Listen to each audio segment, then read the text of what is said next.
La religión no está ni en libros ni en iglesias, ni es un proceso intelectual, ni racional ni mental. La religión es realización y es posible ver a Dios. La religión no puede ser un proceso intelectual o racional.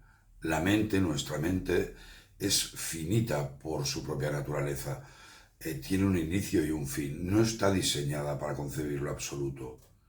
Ninguna ley matemática o física, ninguna teoría, nada mental puede reunirnos con lo absoluto. Sin embargo, hay excepciones. Por ejemplo, los jnani yogis, los que siguen el camino del conocimiento, quienes pueden realizar a Dios a través de la complejísima filosofía de la Advaita Vedanta, también expuesta en el Bhagavad Gita. La religión tampoco está exclusivamente en iglesias, libros, doctrinas o dogmas, que sin embargo sí que son necesarias en lo que Swami Vivekananda llamaba el jardín de infancia de la religión. Os voy a contar una anécdota. Una vez Swami Vivekananda, aquí lo veis, que era un agnóstico y luego fue uno de los grandes yogis de la historia, fue a ver a Sri Ramakrishna Paramahansa, ya era su maestro. A Ramakrishna, aquel que había renunciado a todo por Dios y que de nada sabía excepto de Dios. Y le empezó a comentar que a través de la racionalidad y de los libros era posible ver a Dios. Ramakrishna le miró y le hizo coger un libro sobre pluviometría.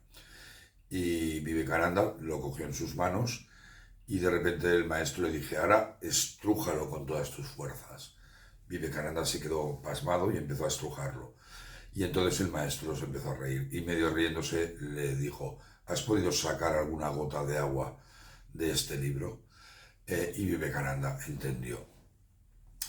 En estos días hemos tenido la desgracia de ver las catastróficas inundaciones de Valencia ante la desidia de políticos. Miles de personas de Valencia y de toda España con palas y escobas al hombro han ido a ayudar desinteresadamente.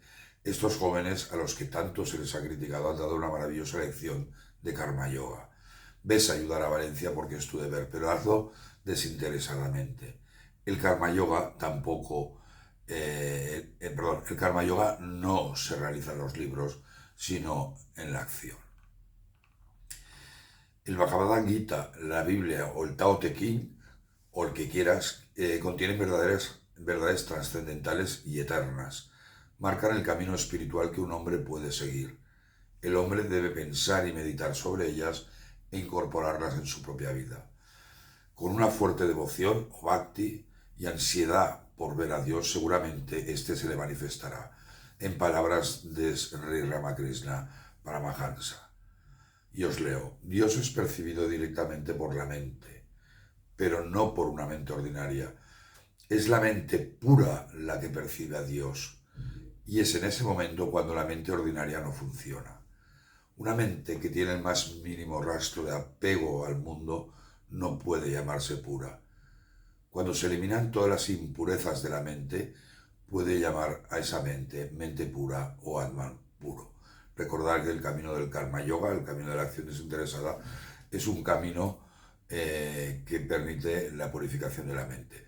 Y también existen otros caminos como el Kriya Yoga. Cuando el hombre haya visto a Dios, ya no necesitará ni libros, ni iglesias, ni dogmas, no necesitará nada ni nadie. Cualquier tipo de apego por el mundo no existirá, será fuerte y libre y habrá alcanzado el autoconocimiento y la liberación, lo que en el Gita se llama el moksha. Muchas gracias, Om Namaste.